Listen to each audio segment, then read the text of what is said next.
where we are. Don't forget there is that kind of dome around the very central part of that infinite rift there in the middle, and if you're walking through that, you will be in low gravity.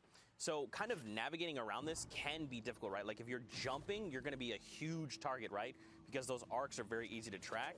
So if they're going to opt to like make this rotation, like they want to be trying their best not to jump. He's trying to find the last person.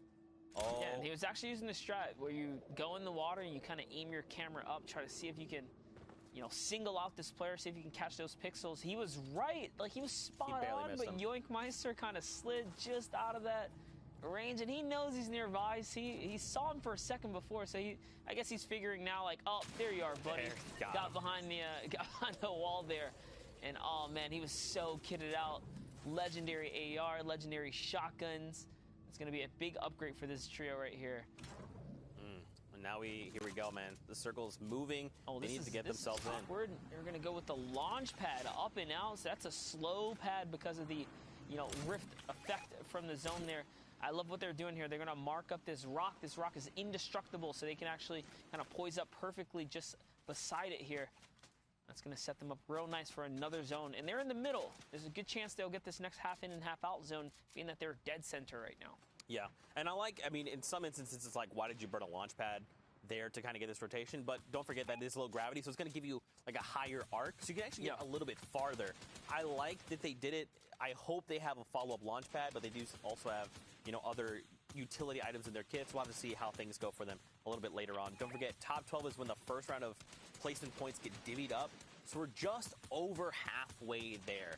Now, the question becomes, where is this next zone, right? Because that's going to pretty much dictate where everyone else has to go and how they're going to try to move. We already see, like, there's a bunch of trios taking fights. They're on the right side of your screen. We see a bunch of people fall. So we're actually going back where we came from. Oh, no. This is tough. This is going to be a little tough for these players, especially on the very edge of the zone.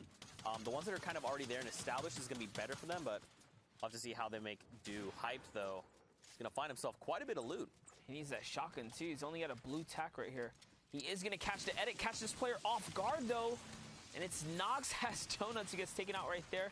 Was caught slipping for a second there. And this is actually more importantly, besides how far they have to rotate, most of the zone right now is actually in the rift zone, in the low gravity zone. It's going to be such a tough place to fight. I've actually seen some interesting strategies where players use cones to cut across, and you put a cone, you edit real quick, and then you move cone to cone. Yeah. Instead of not necessarily ramp boosting, but like hiding under the cones in a way. It tends to work, but I don't know if that's really possible when you have this many players left. So we'll see how these pros pretty much figure it out and make the best of this situation, because this is going to be a tough one right here. You could even try to go for height, right? And then even if you got shot down, you kind of are falling in low gravity, you can try to reconnect. But just trying to to stay away from players down below and kind of let them fight it out amongst themselves. Unfortunately, Choi and Sidnoff will be picked up, and Hype is okay, 2 HP. He needs to find someone running here with low HP as well. 70 effective HP. If a stink grenade goes out, he will be eliminated. Fall damage will take him back to the lobby. He's got to be real careful right now, man. He has, I mean, he needs another 7 trios to go down to hit the first round of placements. And right now, they are on 4 points, which is really good, but that extra placement points could make the difference later on. And I mean, he's already getting pressured. A lot of pressure coming from below him. He is the focus point of the server right now. This is not where you want to be. He tries to go back up another layer here. The heavy snipe was unsuccessful, and he is going to get taken out in that moment of hiccup right there. So, unfortunate for him, he's probably doomed from the start after he lost that much health. That team kind of knew he was there. He did make a move on them and was unsuccessful before that. So that's why he's going to get taken out here. But hopping over with team only, you can see they've managed to rack up a ton of elims. They're sitting really nice, again, as we look at that loadout. Shockwaves and all sorts of heals here. And it's actually coming back out. So look for them. They're cutting out of the low gravity zone here. This is exactly what you hope would happen. You don't want it to go any deeper than that. You also don't even want to hit the rift at this point either. It could be too much of a risk, too much of a risk if you go in there. You're going to throw yourself in the air. You have the potential to get chucked out to the zone. You just really don't want to risk it at this point. So everyone's probably going with a ground foot rotation here. Nice little ramp play right there. Throws it in their face. Fizen is going to get shot there. Let's see if he can convert. Nope, the mobility is forced out now. Oh, okay, well, That wasn't the greatest, but it wasn't the worst. But at least it's going to keep Zin alive here right now. Lux here is also not in the best position, neither is Neo, but look up on top. You've got a trio that's holding it down from above. But everyone else that has kind of been trying to rotate kind of later, you can just see their health bars, man. They are just going down right now. Zin, again, he got chunked out because we were on him for a little bit. Unfortunately, more of his HP is going to go down, but his trio's still alive. They're now in close proximity to each other, so they can try and, like, come up with a better plan of attack. And now, based on where we're moving, we are kind of going where we came from, but they're not going to be in the low grav zone. Oh, that was a massive chunk. That was he's just good. Constantly eating little bits and chips of zone here. Is he going to make the quick edit? He's got to find an Elim right now. He's got to find himself back in this game here. All he has to do is convert on a couple Elims, get that siphon. With all the fighting going on right next to him, yes, exactly. Put that sniper away. Just get those shots. Turn those into health right here. That's what you have to do. Zin is still fighting for his life right here. He's actually out of AR ammo now, so he needs these right here. That's going to be one right there. Can he find another? Can't even jump in because there's a trap there. He's in the worst possible situation. He has the health, he has the Elims, but he doesn't have anything else to back it up. No ammunition. Working his way over to Luke. Luke's going to go down. Can he get the exchange here? Is that wall his? The real question. He's just waiting, biding time here. Makes the edit. He could not find it. This is a very intense situation for him. He has to go down to low ground. Huge 180 right there, Zeke. It's okay. He's got plenty of HP. Can't even shoot through the wall. Look. Wait, he has more builds now. So he did find some. It's not much, though, Monster. He does have just 11 slugs left. He's got to try and make these shots count. He's got to find one. A pickaxe elimination! What in the world? Look at the ammo! Monster, he's in a much better position. 600 AR rounds. He only has 10 shotgun shells left, though. That's not a ton to work with. Zin, he's going to try it with the world on his back. He's not reloaded, though. He's like, nothing's reloaded. He really has to reload here, but there's only one person left. It's a 1v1 right now. This guy has shockwaves. He's got a lot going on. Nice low ground peek right there. Zin did not hit it. Does manage to take the high ground, though, because the side jump was unsuccessful, and he still has the high ground. So I think the player below him has no materials, but neither does he. Here it is. It's a 50-50 shot. No AR reloaded. That's what I talked about. But he hits the flick shot on Raquel right there, and Zin wins the exchange in the final moments. Dude, 13 eliminations, 15 points from the Victory Royale. Zin, what a legend, fighting through all adversity to find him and his trio the Victory Royale. You love to see it. Brazil never disappoints. But for now, we're going to send it back into the studio with Dr. Lupo and Sundown. It is, in fact, true. You love to see it.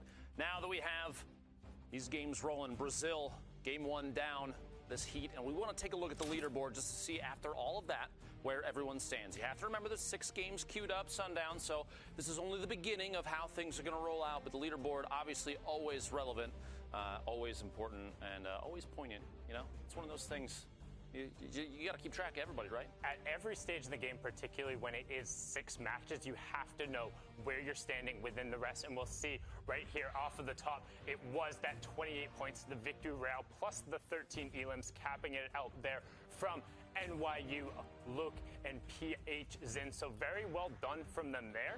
And I mean, they're going to be able, and one thing to note here as well, because in Brazil, we were watching Middle East earlier where the top 16 advanced, Brazil is bumped up into that next tier of regions. So the top 8 will be the ones advancing. So as we flip on over to the next page, you can already see there's a huge disparity from the top to bottom. So if you're able to even get on the board, one Elim is putting you within that distance, and it's only the first game. And also there were a couple of teams who were missing through this, so it's only going to get that much more difficult. The pace of this is only going to pick up that much more as we continue going forward. And we're going to dive into some of the plays that happened in this game to see kind of what went down and what led to the 13 elimination Victory Royale, because that is a huge jump. 28 points, as we saw before, is enough to really put you in that contention, and we should be good. But I mean, right now, as you can see, like, nobody is out of this. Even the teams who are unable to make it into that first match, they are capable of pushing forward. So Brazil showing that there is still much more to come on the table. And honestly, I'm excited again because we get an opportunity today to focus in on regions who don't necessarily normally get as much limelight, and they're capable of making some ridiculous plays. But also, we're seeing much more variance in the end games. We're seeing it kind of, I don't want to say devolve, but it breaks down where players aren't able to necessarily stick with a buddy, and generally 2 people is enough to run out the rest of the lobby, as we saw from the power trio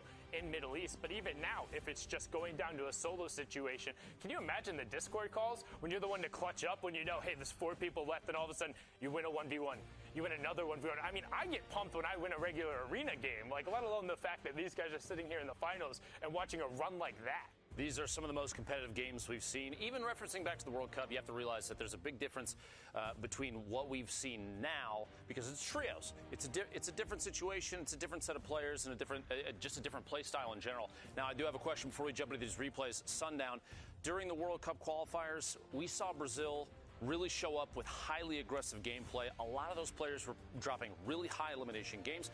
Do you expect to see the same thing in solos and duos carry over here into trios throughout these 6 games? So in trios, you tend to find different pockets of eliminations. It's not necessarily constantly going through, where in solos and duos, a player is able to really sometimes go and pick out, like King, for example. If he sees someone, he's going to go because he knows in his head he's better than that player. So he'll take that fight every time. Your opportunities to get those picks in trios just because there's less people there. But as we saw even in the Middle East games, if somebody gets segmented and you have 2 or 3 people, that's enough to go and respond and at least force utility out. So we'll see the fights and see what happens. And the replay package is ready now. So we're going to hop in to some of those plays and see actually what went down in the early and the mid game. So this is one example right away of that aggression you're talking about, where Zin, they're able to get pressure over towards their opponents, get tags, and then separate somebody, right? You notice they're pinching from each one of the sides, and they're looking to try and cut off one of the enemy teammates from the rest of his team, so then you can attack from 2 sides at once. And in trios, it becomes that much more effective because you're able to split out. And even if somebody gets down, if you're able to convert,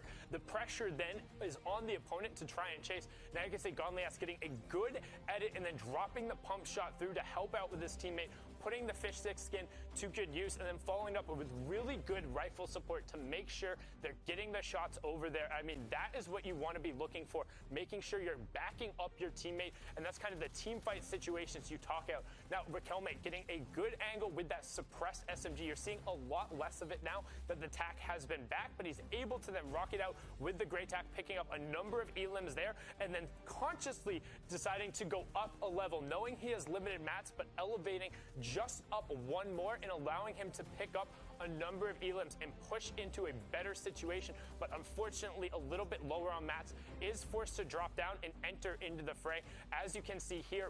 But with his advantage in picking up the elim there, he continues to run it out. However, with PH Zin, that pickaxe elim, he knew he had already hit him for 180. Take the guaranteed. You can't miss that shot. It has the widest breadth. And then here, sometimes you don't have to be the best. Sometimes you don't have to hit all your shots. You just need to be slightly better than the person across from you. It's that last one that is most important. I mean, at the end of the day, it's a battle royale. It doesn't matter how pretty it is. You just got to get the job done and eliminate the person against you. But now, Lupo, I think we're going to head into the next matches. Indeed, we are. My friend, thank you very much for joining us up here on stage. Yeah, we have more Brazil just around the corner. If you're watching at home, make sure you're going out on Twitter. People know what's going on here. If you see any crazy clips, make sure you're tagging us every single time. But we're going to throw back to the casters, make sure that they're aware it is go time for the next game. Gentlemen, if you could please join me on stage. That's weird. I could have swore. Zeke, Sundown, please. Oh, okay. Yeah, I guess we're up now. All right. Teleportation technology right there, all the way over to the other side, but got the dynamic duo back at it to continue with the Brazil games, and we all know who the better robot is here because we all know Zeke's a bot.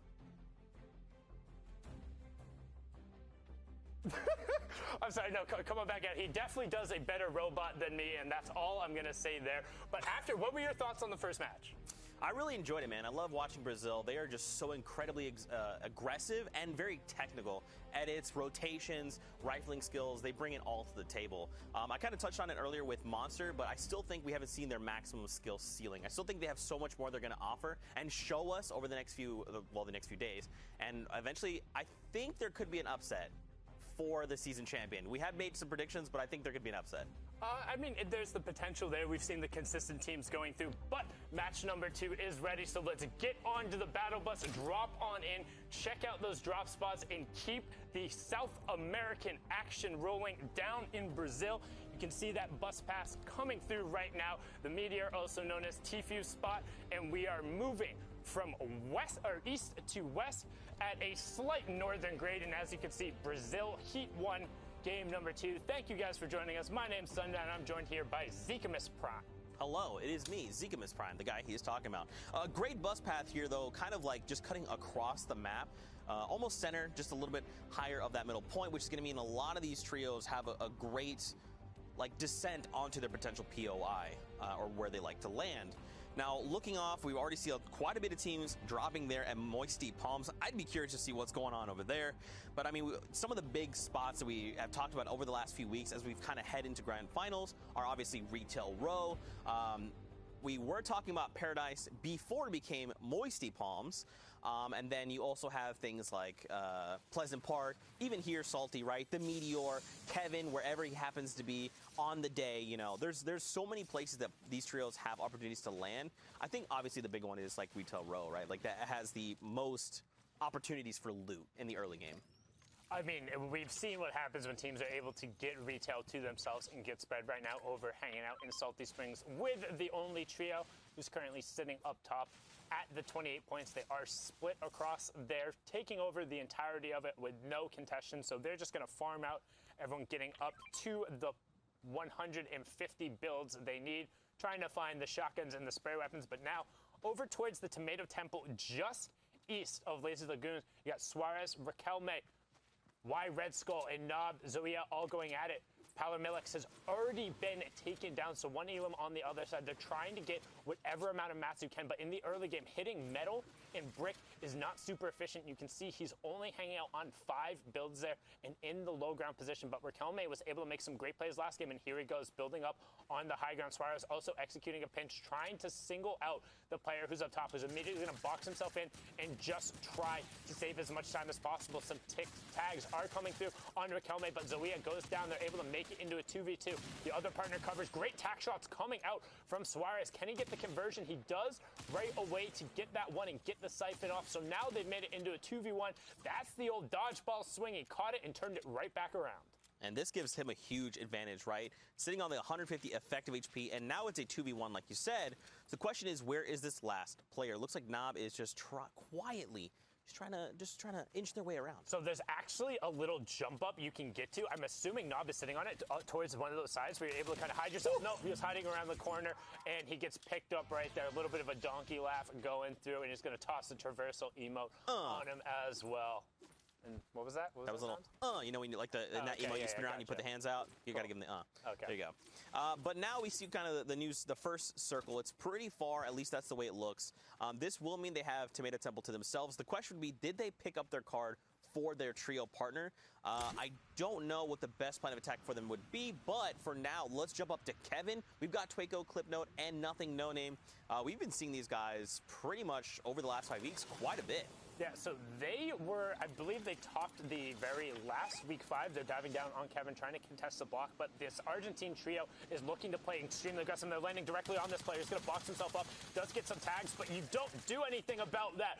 3 spray weapons on either side of your wall. Don't care how good you are. Neither does Clipload, Nothing No Name, and Twaco immediately getting on the board with the 1 Elam, and they're saying, hey, we missed the first game. We're going to capitalize here in the second. Into the box we go. Shoddy shots rain down. Nicholas FPS, you get to watch as Clipnote is going for broke. He sees the other player trying to rotate from Kevin. 25 shield. Some other shield tags coming out. 20 there, 20 there. Player is off towards the edge of the map. Gets the 40 headshot as well as they run away. And they're saying, hey, we want to be on that board. We want to be playing tomorrow, doing everything they can to get themselves right back into the action. And they have the block to themselves. That was so well executed. Clipnote is just insane. A llama! Are you serious? What is going on? They have this game on lock right now. But even going back to that moment when Clipnote decided to go in and he heard the player, they launched out, his control, like he started sending shots over and his bloom was a little bit wider. And then you saw him like for a moment took a deep breath, immediately reset his first shot, and it was just like blink, blink, blink, 20, 20, 40. They did not get the elimination, but they have wounded that person, and they are not going to be trying to contest them. Also, unrelated, this block is absolutely beautiful, so whoever constructed it, Wow. Looks like it's legendary Chunky there. Yeah. I have no idea. I apologize if I butchered the Asiatic tonality. I don't know. I have no familiarity beautiful, though. with any Eastern languages, but it is incredibly cool.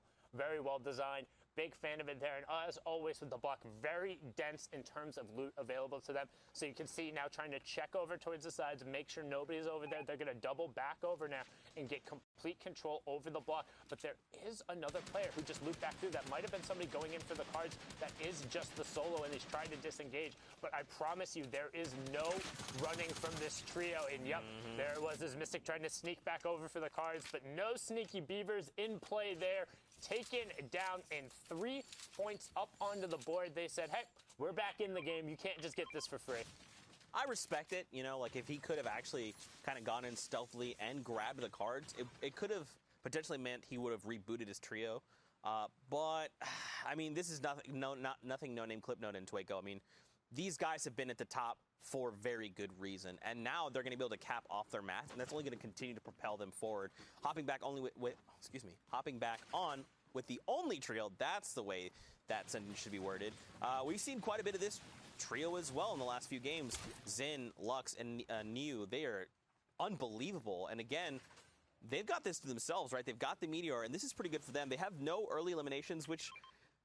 It's funny because Monster actually talked about this before the broadcast started this morning. He was talking with Shy, and he was like, hey, you know what? I think the best tech you could do is take an early game fight. And Shy said, oh, really? Why is that? And Monster said, well, it means that if you can eliminate them, you'll not only walk away with potentially, like, you know, effectively 150 HP or more, but then when it comes down to, like, storm tick damage, you'll be above that threshold, right? Because you have fought an early team, and you've got the damage out. So... I mean, there is a trio literally right behind them, so they might end up fighting either way. But, I mean, the loot's not looking good, Sundown. Yeah, but NYU does have the bush, so they could be looking for a cheeky bush play right on the edge of zone. But it looks like that yellow team is just going to rotate around them. And that is X-Frame, Jordy Con Ernan, and Ian XD just going around a little bit to the north. Both parties opting, saying, hey, we don't want this fight. And I'm a bigger proponent of that. I know some people like if you can get reliable early games, but I don't really think such a thing exists unless you're uncontested. I would much rather play safe, rotate around, take whatever tags I can. If you do get forced to play around Storm Surge right now, it's not the worst thing in the world for trios, actually, just because the amount of shields you're able to hold. It's 25 damage through coming every 10 seconds, so that's... Oh, no. Like, oh, no, unfortunately, Raquelme, that was the trio we saw earlier. The caught out in the store is going to go down. Suarez is going to go for the immediate revive. They have the medkit over on the side, but how well can you execute? How well can you do your maths right now? Because there's the medkit. It's a single tick storm. You get 30 HP. He's going to have to pop the medkit and then chain revive right away. They're building up onto the high ground. There's no he's going to be knocked. Oh, the the splash. Splashes buy you an extra 40 seconds on the rotation time. Such a great job to get out of there. As you can see, a little bit of European invasion. Some more players taking away MMB's tags and proving the name right now, picking up a number of elims on the edge of zone. PH, Xin, Lux, and NYU are going to be on the benefactors of that, though, just sweeping by and picking up some loot.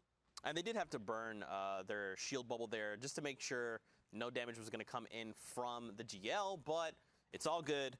Lux, Niu, and Xin, they're just going to keep on moving forward. They are hanging out by this old monster skull. Shoutouts, still one of my favorite events ever. But now look at this tree. Man, this is brutal. Like, how... They do have the med kit, so I'm assuming they probably have already popped. Okay, they actually just dropped it there the moment we cut away.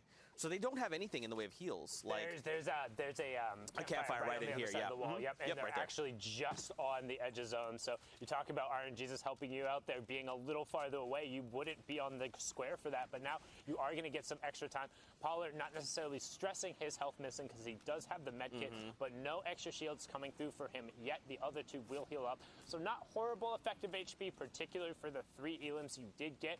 But the rotation now, you're going to be in a little bit of shambles. You can see Pollard does not have any utility, does not have a shotgun, just rocking double tack SMG. So what does that mean for him? It means, one, he's going to be burning through light ammo very fast, but his job effectively in fights is to get around the side and pressure a wall. You don't want to close kind of close enough for somebody to take advantage of you with a pump, but as long as you can keep your distance and you have enough ammunition, you can at least still be a pest and not completely ineffective. Whereas if he'd been stuck on just an AR there, if somebody closes the gap with him, you're basically just a spray ball.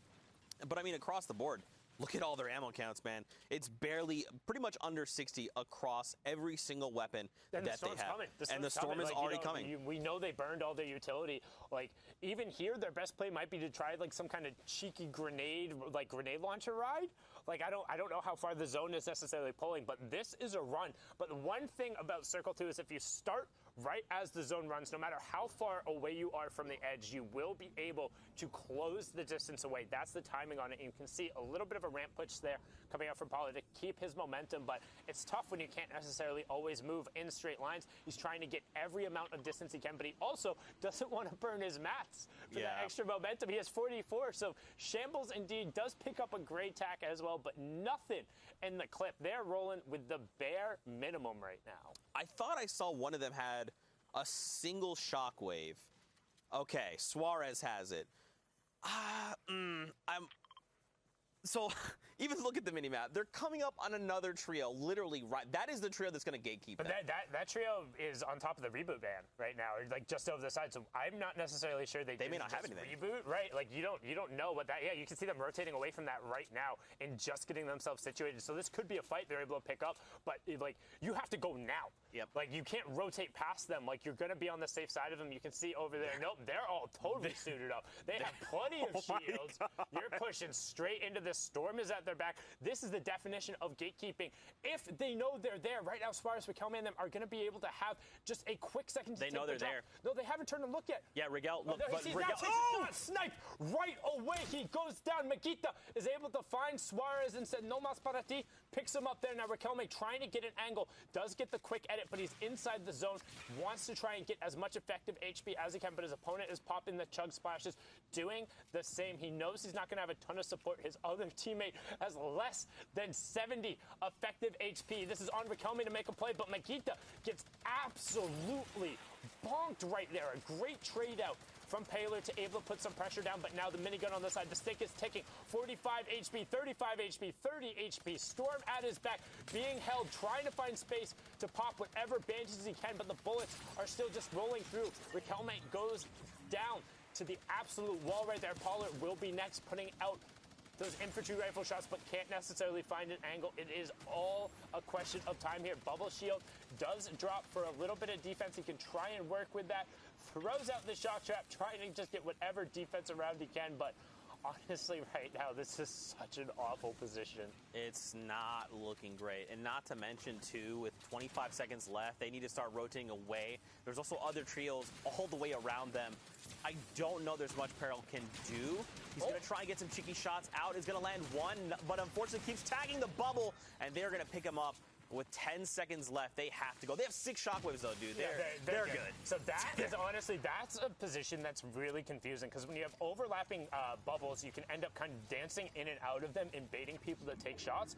But the blue of that plus the blue of the storm wall and being on the side in the blue 10, it's so hard to tell who is where that honestly you're more so relying on audio cues to tell when people are sliding in and out. And you can see on the side there's a little bit of the bush bubble tech as one team is rotating there, doing a little bit of centipede move. But now Magita, Osu, and Baby Mora trying to catch that yellow team who just launched directly in front of them. Some shots coming out, but honestly, not in a great position now because of that fight. They had to burn a decent amount of mats, will burn a jump pad early to try and get over and close some space.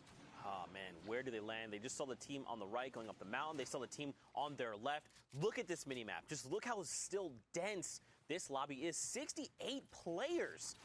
Top to, oh my, Magita gets picked up trying to get him, and it's from Zin, one of the only trio. There they are, look at him. We're hopping over, and he's got eyes on this enemy trio. He's just trying to keep pressure going. He does not want them to get this revive off. He wants the guaranteed points, and they're going to continue trying to apply pressure. For a moment, it looks like the revive was started, but they had to say, look, we had to disengage. We had to try and just keep this defensive position if possible. Are they going to let them go? Are they going to let them get away with this? Storm, they have to go. They have to go because there's another team on their back who's engaging on them right now. Reno Santos, Only Nuts, and Lucina are popping in of them. Lux goes down right away. NYU uses his chug splashes to try and get himself up a little effective. Drops down, gets a 91 tick, tries the 180. Only Nuts does get picked up there. Send him back to the lobby. And Zin is able to get a knock on the Reno Santos and get the conversion. Still one left there. He wants to try and get the card, but they will be able to pick that up. So a 3 for 2. The other player is able to get out, but unfortunately it costs them one of the teammates. You can see Twaco, Nothing, No Name, and Clipnote still rotating through. Bubble Shield being used by Matuski and his teammate there, but NYU did get picked up. So now it is PH Zin against the world. You can see him down there over in the Storm, not going to be able to convert on that revive. Unfortunately, he's trying his best. He said, I can get there. But if you see in the bottom left-hand corner, Storm will take him over. Plus, that bleed out time means he gets to watch as the Argentinians now go for the rotation. Clipnote in the bush, walking out through the open. Lucina is that other player who was the solo. So 2 solos on either side of them, and they're actually pinching themselves between them. So it'll be interesting to see if they separate and go for a pick or they just chill. Man, this is tough. All right, great launch pad here. Going to make sure that PH Zin can get himself out and try to get the rotation. So right now, he's going to be playing defensive mode, right? He's trying to look and get top 12 if possible. They already have the 4 points. They want more for placement. I am curious if PH Zin and PF Zin, if there's any relation there towards it. I honestly, I don't know because I've never seen PH Zin before, but PF Zin was Nyx's partner originally. Haven't seen him playing a ton, so not sure. Potentially something to investigate. More of a mental note for myself. As you can see, the circle is closing in and a number of people are making the rotation right away, and pretty much everyone is packed into that eastern side. My lord, there's barely even a trio on the western side, but as you can see there, some of it is over the water, so we could have some interesting zone pulls this game. And there's even a Brute sitting on the top. But look at this stacked up. You got King, Spam, Pew, Pewum, Toxic, and Exone. One of, I believe, your favorites, your picks to win. They're my picks to win. You can see there, King currently sitting on their only Elam. Unfortunately, they were another team who wasn't able to get into that first match, but more than capable of making up those points. They will be able to do it, particularly as you can see. Man, everyone is stacked on the edge. It's like there's a contagion in the middle of the map. You can see nobody wants to be near it, but that Storm Surge will pick up here. 4 players left who need to go down. Once it's below 50, it will kick in. 9 trios have been eliminated. 10 more need to go down before we reach placement points. So we're really just getting in to the meat and potatoes of it, as Shadow Wager would say. We're going to make a meal of this late game, and we're pulling more south, so less in play. A lot of snow to go, and honestly, look at all those teams who have to rotate across each other to get into the next zone, and they're rotating directly into King, Tox, and X zone. And that's probably pretty much why they haven't started, like, moving, right? Because everyone was aware they were all flying in and using the resources to get to safety. They're all stacked on top of each other. No one wants to be the first person to edit out the wall and say, like, all right, we're coming out, because that is going to be the trio that the entire lobby turns on. That's why, even look, no one has moved yet. Everyone's afraid to move. But don't forget, there's also the Brute on the left mountain. The moment that Brute designates that area to be blanketed, there will be people that are going to fall. So they have to be very careful on how they're opting to rotate. The question is, are people going to present themselves and give King and his trio the opportunity to pick up eliminations? Because I'm telling you right now, you give King an inch, he's going to take a mile, and he's going to make sure he's fighting eliminations. So they were actually, I misspoke. They weren't right on the edge of the zone. They were towards the end, but the way they just launch padded was brilliant. They went straight out and then back towards the zone to then make sure when they were coming across, they had the extra horizontal momentum. And now they're able to kind of set up shop really centrally here, which for the next moving zone is a neutral position. It's not awful, but it gives them opportunity. And King taking that opportunity. That's a down right there. That was incredible. Able to convert onto an X zone, also able to find it. And it was PH Zin who was able to just laser out of the sky. That's the current leader. So he says, hey, I'm in the match now. I am the leader. I am the king of South America. Everyone has to answer to me. And you look at the amount of rifle ammunition on him as well. They're going to have opportunities to take shots, and they're looking for it with these edits. The way they're just controlling the lobby right now, kind of how they are navigating, they're like, they're on another level right now. But King only has 24 builds. I'd be really interested to see the build count because it seems like they've had to rely very heavily on their tunneling to get in the positions. And now that they're out of the launch pad and with only one shockwave, it is very dangerous on this rotation. However, a lot of the lobby is again going to have to rotate past them, particularly those players to the east who they're looking at right now. All of them have to rotate into them. They also were able to pick up an RPG, so starting to fire those explodes away. You can see them donating those over right away, and now an early rotation coming out as they look for shots, and they're going to launch pad up and then move towards far side of the zone.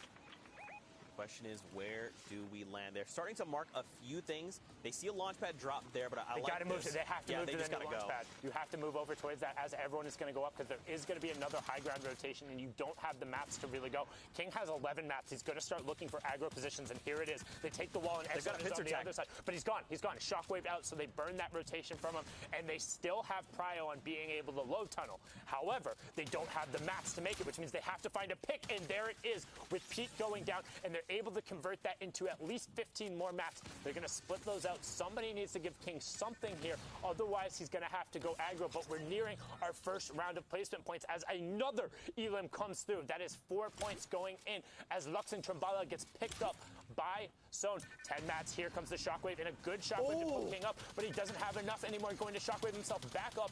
Does have edge of Zone into the shield bubble, but now out 0 mats. This is what we talked about. Has to rely on his teammate and the edits. He's in a follow position now, and if King isn't first, he's not necessarily the most effective, but instead he says, you do all the building, I'll just run forward with my gun. Spray going through. Can he find it? No. Faces up through. Needs to find the hit, and he does.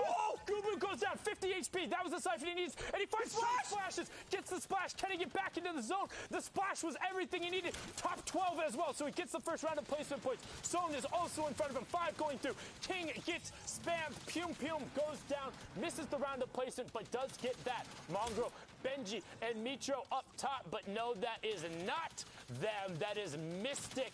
Filaz right up there trying to do everything they can. They were the other ones in the top 3 trio saying, hey, we're in this lobby now. 13 points coming out from him, 10 from Elam's, 3 from the placement as Clipnode finally also gets taken down.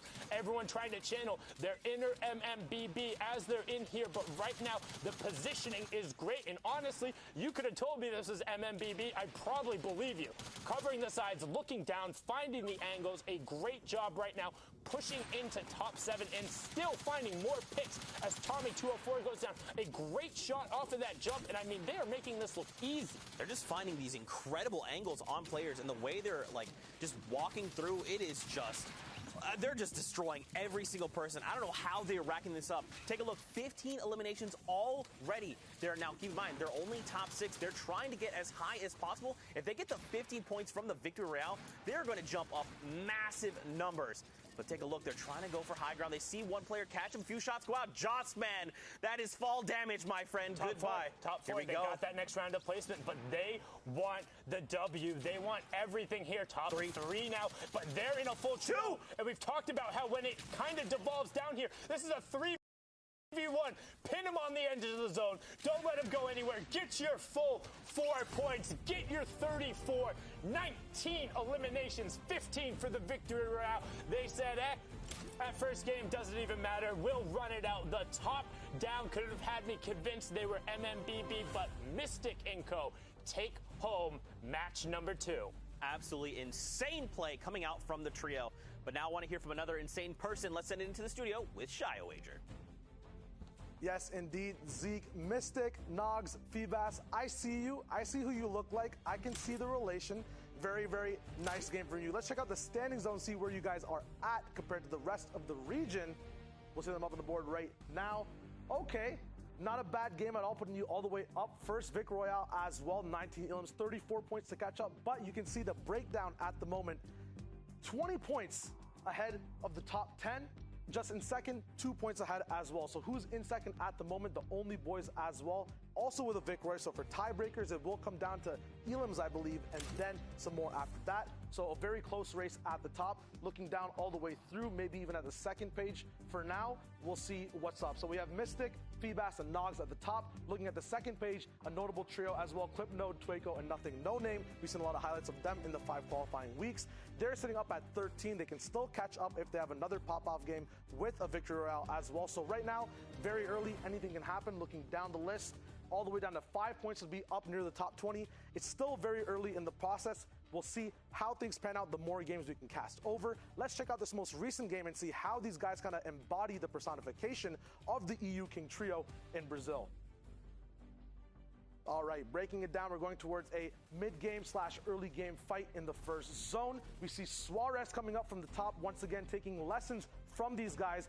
Instant siphons being picked up, making sure you can come back to your trio. We'll see Fishy L2, R2 on the bottom side of this. We're looking at angles and different angles going on in fights, vertically, horizontally, and from the bottom to the top, making sure you can always pick up things around you and stay aware. That's what a support player has to do when he's not in the fight. Going back towards Suarez, though, getting those vertical angles we just talked about. Big surprise elims, we talked about it before as well in terms of crosshair positioning. If you have that vertical angle, you get pop-off shots, you get big 100 damage pumps, tax even, that gets you lined up and in there for sure. Now we're seeing a little bit of dual play, swapping over back and forth. Someone's always there to pick up the slack in case you go down. This is the top trio in action right now. The DC boys going over multiple angles over and over again. If one person slacks off, the other person on the other angle will be there to pick it up. Once again, vertical angles. You will only be able to see the head no matter where your bloom goes. So playing height, if you don't have to worry about putting cones above you or putting any builds above you, looking down below, you can get any type of beam possible. You have so much room, as you can see here. The big note also being taken in. Just because you have height, just because you feel like you're getting the win, doesn't mean you have all the points. These guys are at the top with 34 for a reason. Yes, they got the Vic Roy, that's 15 placement points, but searching for these elims all the way at the very end on Sashi, that's how you get kind of away from the rest of your competition. For now, all we're going to be doing is, once again, kind of recapping what we saw. The big lesson kind of to learn from this trio is space out where you are, pick up slack from each other. The big other thing being Brazil, very aggressive region. You see a lot of people dropping down, waterfalling at all times. You want to make sure you have contingencies set into place. So if you're on height, be all the way up. It's a very easy place to kind of see exactly where people are moving and dropping down. We do have some predictions also coming in from the NA East region. We'll see those in just a second. Right here, we see kind of a pattern pulling through. Stretch, Booga, and Clarity, we've seen these guys have constant placements and elims week to week to week, always being in that top 8. Sandan and Zeke, I see you guys, very, very smart. Me, myself, I think Clicks, Crimson, Spades will pop off on that competition. I think these guys have a dope way to play from the 9th zone on low ground.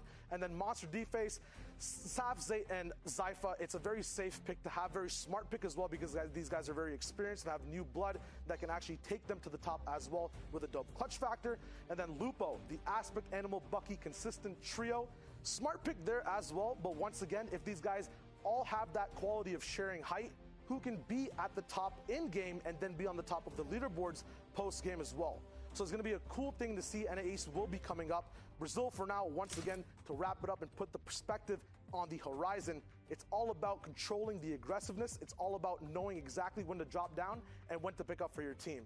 And we can easily see it there with the Mystic Trio, the DC Trio, no matter what their names are, it's just amazing on how they actually break things down and how things are played out. We saw this at the World Cup with King, right? And once again, Sundown mentioned this before.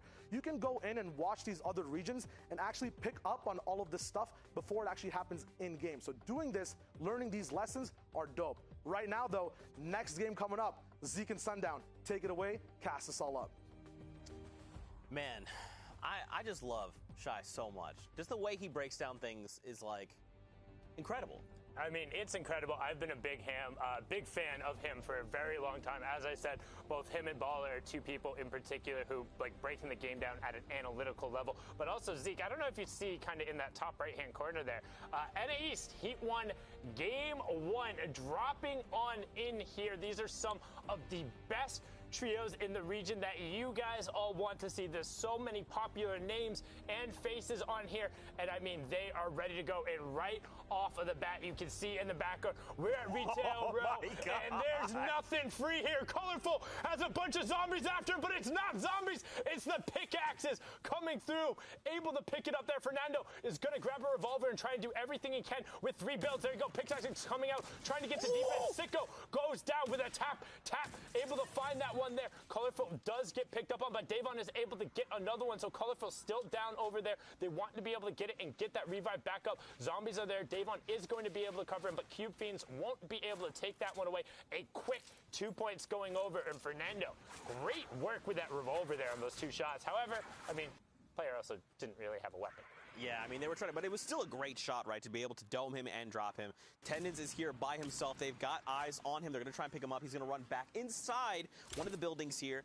Now, he did not stop to get the ammo there, so we know he is just running for his life. This is information Fernando has. Oh, come on! 6 and 3. There it is. All right. There you go. That is going to drop Tendons. That is a full clear on another trio. 2 over on Fernando, 1 on David. There's another trio right over on the other side, and they haven't had to deal with the fight. So while they do have the 3 points, that other trio was able to actually mat up, and you can't just cone yourself somewhere because there's Cube Fiends everywhere. The Cube Fiends will look to track towards you, but right now, trying to find a little space standing. Oh, hello? Oh, no? Hello? Please don't do this. Okay, no, he's just going to disengage and try and get out of dodge, take what he can, recognizing the fact that his teammate was able to do the same, so they'll lose the one there. But Uzi, Aguilar, and Thresh on the other side, and Fernando is getting out because he doesn't want the Cube Fiends to give away his location, going to drag them over towards the side where they will be dropped by that Rift Zone bubble. And honestly, if I'm them right now, disengage. Get away from all this. You got 3 points. That's really good already for the game. Get out of dodge. Go anywhere else, find some form of utility, some form of shields. You can see Colorful opted to do that. He's nowhere even on screen. You can't see a partner. They were both just like, nope, we're gone. Peace. We'll meet back up somewhere else. But right now, get out of retail. Yeah, there's going to be a little bit of loot on his way trying to reconnect, but yeah, man, just knowing when to disengage. I hope they got Davin's card because they can go up to the reboot not that far, just northeast. But it looks... they dipped. No, you think they just left the card? Yeah, okay. The card. There's no way. Because if they had gone back for the card, it would have been done. Now, hopping on board in the bottom right-hand corner, you can see both of our picks, Boga, Stretch, and Clarity, the number 1 seed coming out. And also, I'm going to throw this out there. A lot of people in the predictions were like, oh, you guys just picked the number 1 seeds. It's like, yeah, when somebody's dominating a region relatively hard, if you don't pick Mitro, Manga, and Benji, you get memed on, shall wager. When you notice, right? Like, it's not necessarily. Hey, man, at the end of the day, I'm not eating a cup of mayonnaise, okay? Right, that's what I'm saying, right? I'm not putting myself out there, but, like, to be that bold and do it.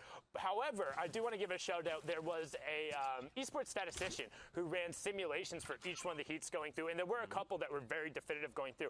NA East had the lowest certainty out of any, and the winner who got predicted by that stats in the most circumstances was actually Drew Clank and his trio, and they've been absurdly consistent. But you looked at the other regions, and the average odds were like 30% or higher for the favorites, which makes sense when the trio is that dominant. But for NA East, not only have we not seen a singular dominant trio, even this Boga, Clarity, and Stretch trio have dropped games. There's not a singular team who haven't had a bad week, who haven't had some form of adversity going through.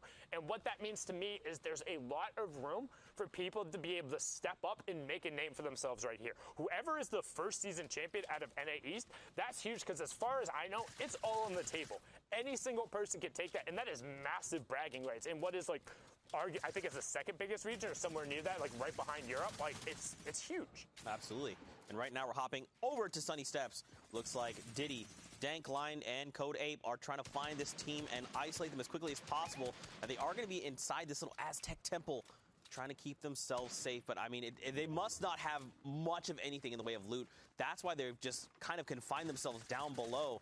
Whereas this other trio, BBG, Dankline, Diddy, and then Code Ape are just trying to, like, they're out in the open. They're like, hey, come on out, guys. Like, we're ready to build battle you. We're ready to fight with the shambles who we have. Let's go. This enemy trio is not looking to do the same. I think the enemy trio is just more wanting to take a defensive fight, but you don't get to set the pressure. So despite them having kind of the better opportunity, they're currently on the back foot, but they're pushing it out. They're maintaining their HP advantage. But as I say, that better angles, you pin yourself in, they will be able to work around. T-Kitchen goes down. The other player does get isolated, and this is what we're talking about. Once you're separated, it's now all of a sudden not a 3v2. It's a 3v1. As the flank comes through, they convert. All the Nobu team goes down, and that's 3 points over to Diddy, Dankline, and Ape. That's sick. The way they kind of divided and conquered that, like, you just kind of saw that enemy trio was, like, panicking really hard. They kind of set them into a little bit of a frenzy, and then they just picked them off one at a time, back to back to back. And all in all, like, they walk away with 100 HP, which is really great. It could have been, you know, a player gets down and then have to be revived. They're only at 30. They even had the med kit as well there to kind of get them back into fighting order. But across the way, you got these other players on this little hill. They're beaming players inside of Old Yonder right now. Jacob is down. Flam is down. Ace looks like he is by himself right now. Stats here. I'm a panda. Okay, sure. And Parrish are sitting up on this little hill. They're just waiting. They're like, someone please peek. There you go. They're going to pick up Flam there. Unfortunately, could not get himself down to safety. Don't forget he was DBNO. So he's got to crawl himself away. Unfortunately, could not. Yeah, you don't really move very fast, so you're basically relying on a teammate covering you immediately, or potentially one of those clutch shockwaves to be thrown back into the zone, but not going to happen here. No angles there. You can see Sad kind of just trying to hold over on the side as Parrish, Stats, and Pandish are able to get angles over here and not let them out of kind of this, like, it's really tough because it's such a good area to loot. But when you get pinned down in here, it's so difficult to rotate away because the breaks and sightlines don't lead anywhere, right? So you break a sightline and it's like, okay, but you're still stuck in that valley, so I'm just going to hold high ground and chill. Yeah. You have to leave here eventually, and there's only 2 exits unless you build out. So, like, once you're down and committed, you can see it's really easy to just execute on a pinch. You can see trying to get an angle around the side, but he's spotted right away as Pandish. The other 2 are trying to execute nice little ramp push to get there closer. Heavy Sniper staying out in case he's able to get the drop, checking the hill above, making sure that player doesn't rotate around. But you can see they're trying to avoid getting separated. They want to get back together. Stink will take a couple of times, but now it's a 3v1. Again, the other player can't move, and Sad gets separated and picked off. Well, they're only 2 grid spaces away from each other. It was a 3v1 because the vertical angle and not being able to actually support your teammate. And they're very soon going to convert this into 3 points. So this is the 3rd trio we've seen cleanly take out another. And those are the only 3 trios that have been dropped across the entire map. But hold on, though, because there's another trio that is diving on in. They immediately down Stats, and they're going to full clear that player right there. You've got Users, Jacob, and I believe on the top there, you've got... This is 3 teams. Wait, oh, 3 separate teams? a different color. Yeah.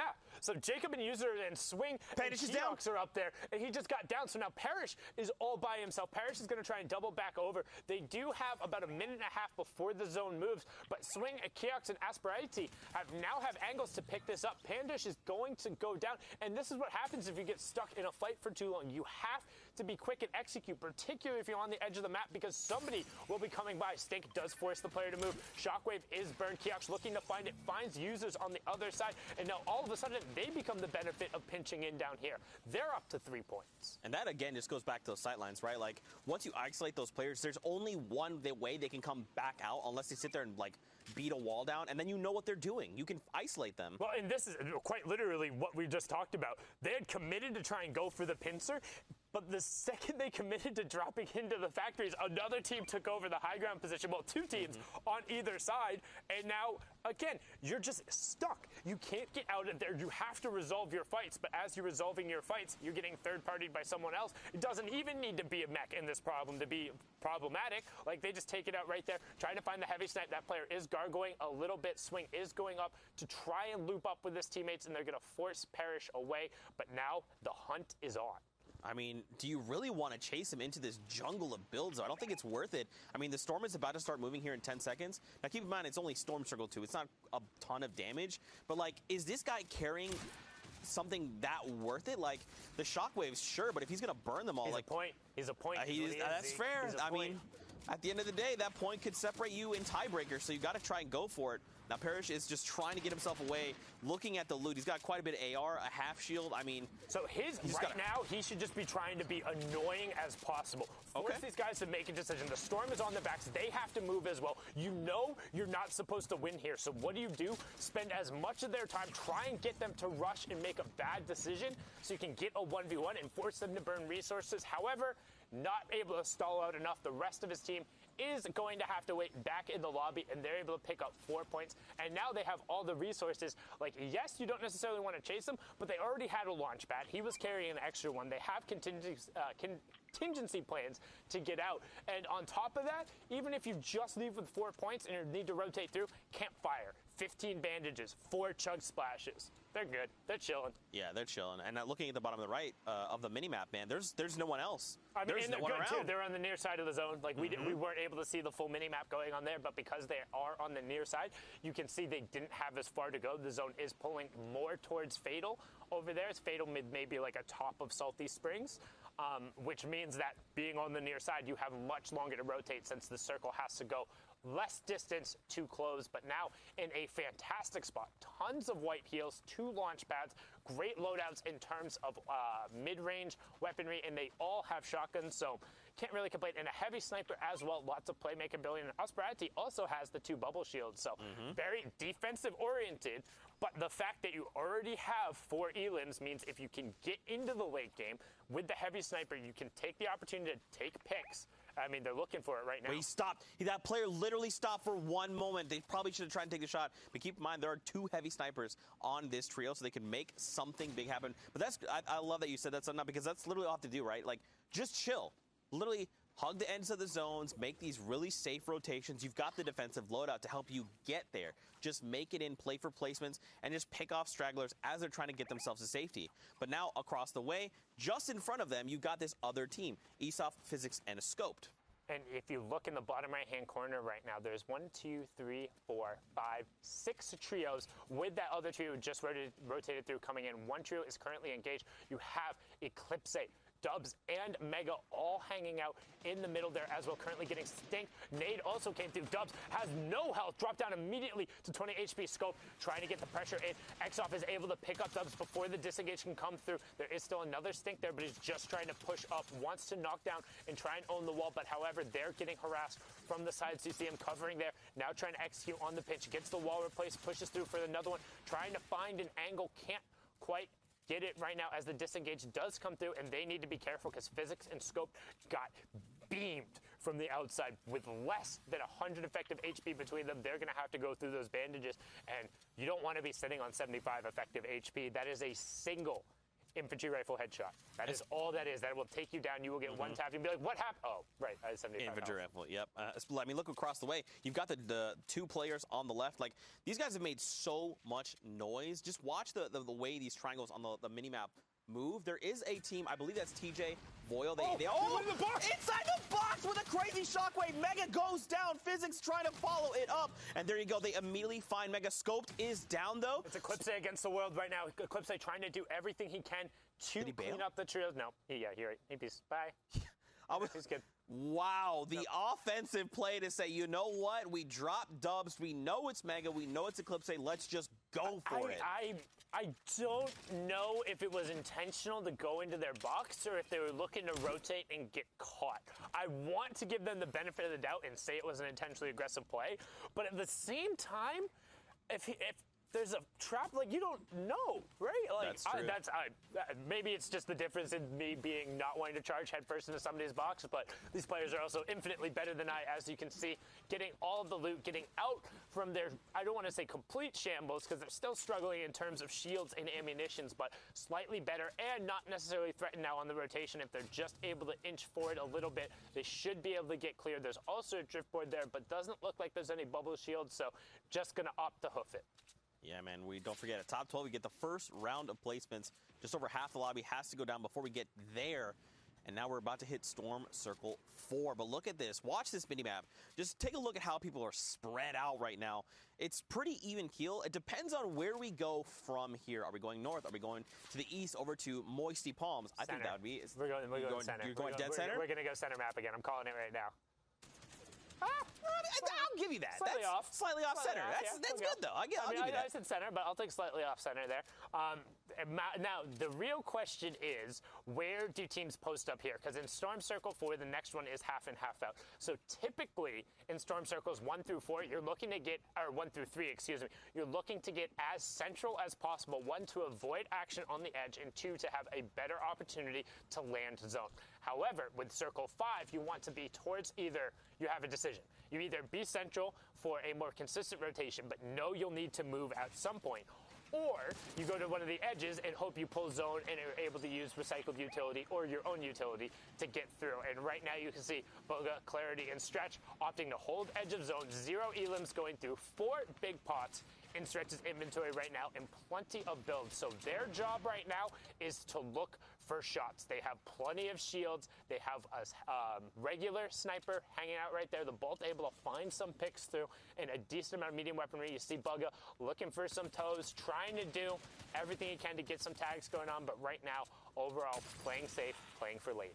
Yeah, I mean, they don't want to be doing, if there's like an extra like trio that comes out and they can pick them off quickly, that's great. But these guys want to play for late game. They want to try and go for height and then challenge anyone who gets in their way, because this trio will destroy them, absolutely, if given the opportunity.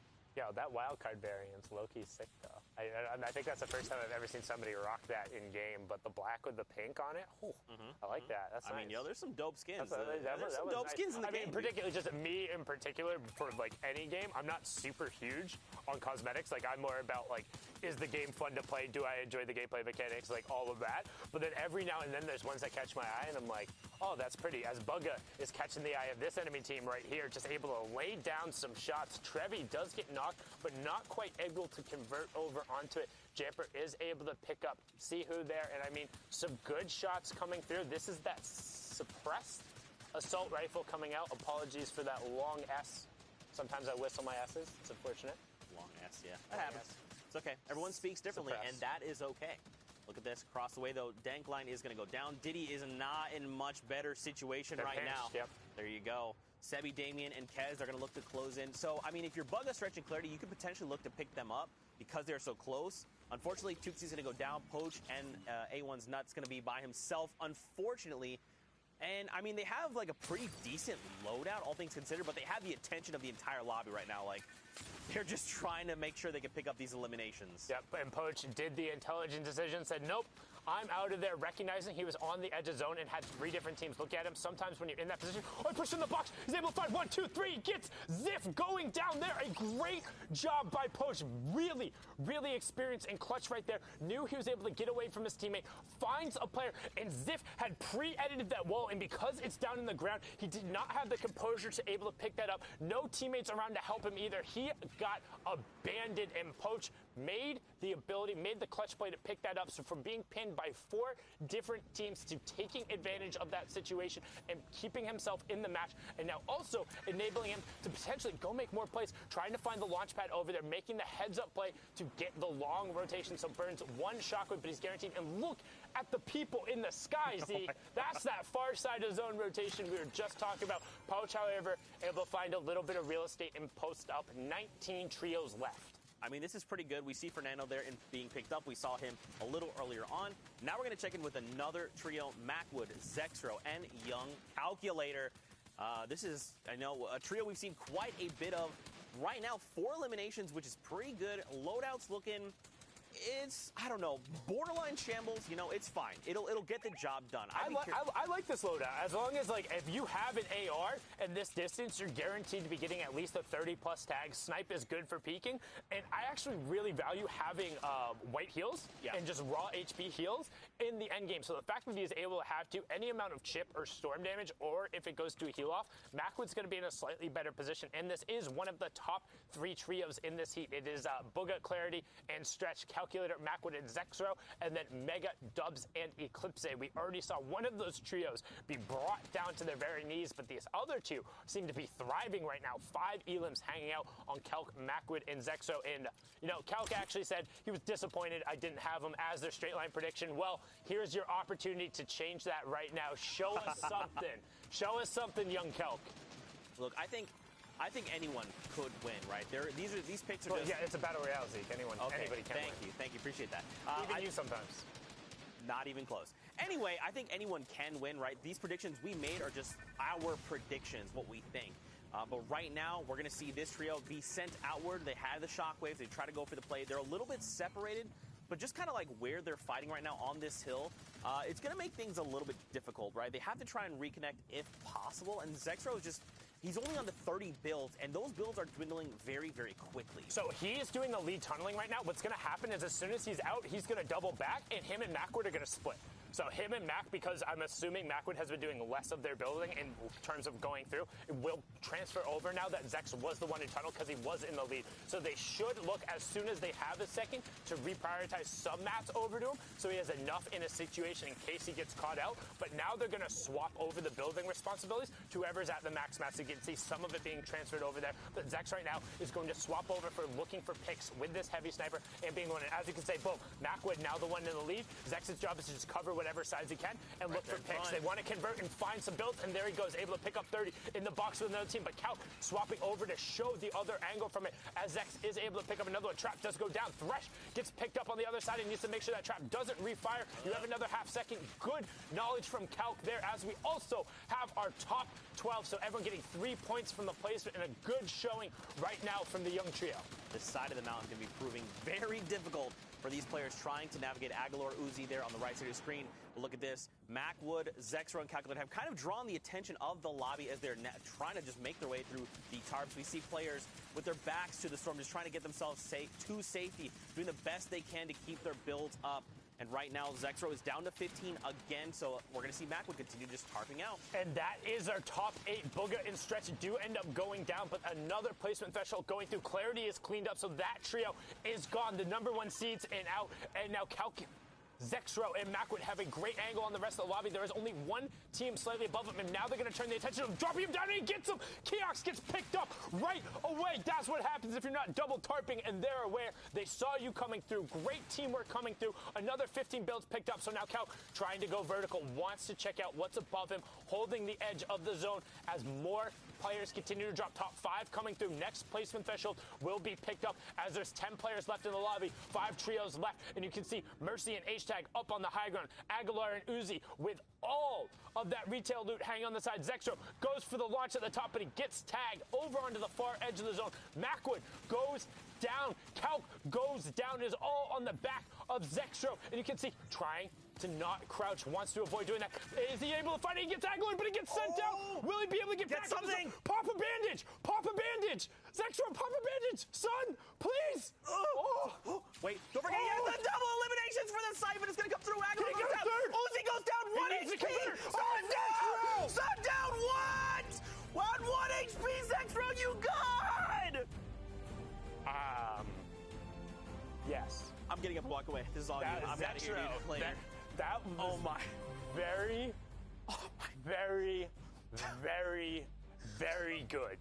That was actually absurd. Right at the end, had the down going through, had the exact timing with a slight ramp push to get himself back into the zone, and then able to get the confirm onto the already down teammate to get 100 HP back from Siphon. Then gets brought back down to 1 HP, and what does he do? Shot after shot after shot. We said, Zexro, it's all on you. Calc, you know what? I'm disappointed I didn't pick you guys after that. That was possibly one of the most absurd runs we have ever seen out of an NA East game. The only thing that rivals that is the end games we have seen from Mongrel. And I mean, just look at the run and the spread of this, and it was all brought down to the end by Zex. And we're going to toss it on in the studio to Shao Wager, who's able to rock this one out and show what went down. Yes, sir. Calc, Macwood, and Zexro coming in hot. They might have not been the talk of the town in a lot of predictions or on people's minds, but now I'm pretty sure everyone knows what they've been missing out on. And the VOD reviews are about to start. Everyone's going to be looking for the next hottest trio. A lot of things did happen in that game. We're going to break it down as well as Zex's clutch. So let's get right into it and get right onto that replay. So the first thing I want to mention is how much attention you can attract as the big man in your trio making all the moves. It puts up such a big pocket of room for your trio to actually move in. Right now, we see Davon going around, revolver, SMG in hand, his teammates weak, down. Because he's attracting so much attention and doing so much landing shots, moving around, everyone's focused on him. He can move around freely and get his teammates to be back up on the same page. Same thing over here. We see I Am Pandish. He's going to be going around doing editing down. Keox, a good example here as well. He edits down, has nice vertical pressure putting down on the trio in front of him, and now his teammates can walk around, get pressure off on the walls. Very, very smart room to make for your trio. Now we see the other side of a box fight, the defense. You don't usually get this angle, especially in these types of circumstances where you're on ultimate low with walls you can't build around. I believe Retail and Salty are two of the only spots, but getting to choose your edits and your fights is huge. Owning those roofs, owning those floors, very, very smart. Now, the man of the hour, Zextro. Winner Royale, Zextro is back. Big fadeaway pump coming in first, then one pumps, left, up, down, right, center. It's cheat codes being entered and pumps being hit. Amazing quality shots, amazing quality game, a dope clutch we don't usually see. Zextro's back. Their actual dynamic in their trio is very sick as well. I kind of mentioned the person drawing all the heat off as well. These guys can do that simultaneously all the time. If someone has that RPG shockwave ready to hit and send up, Zex can be the guy to distract. Calc goes up, brings the heat. The rest of the trio can come back up onto height and then play with each other. It's really amazing to see, and I'm so happy these guys won that first game and can easily now translate that over again. We're going to head over to a quick break, though. You guys are probably exhausted from seeing that action. We'll be right back with more NA East madness. Thank you guys for watching. We'll see you soon.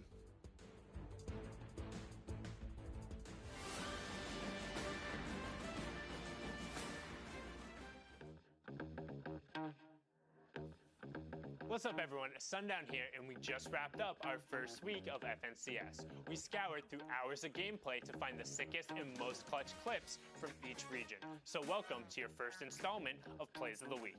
Let's dive on in.